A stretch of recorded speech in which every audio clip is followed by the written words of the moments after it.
everyone, my name is Jennifer Estrada and today I'm going to talk to you about cell division in chapter 3.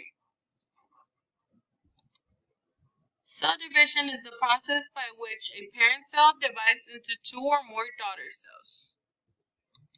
Cell division is also important in tissue growth, tissue replacement, and also tissue repair. Some major divisions are meiosis and mitosis.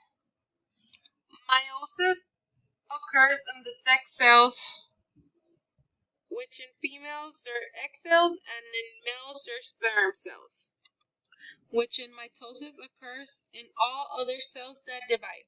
For example, skin cells covering a child's body all multiply while they're growing, which both mitosis and meiosis are forms of cell division, with similar steps but different outcomes, and occurring in different types of cells. Lastly, cell division have two major phases, which are interphase and mitotic phase.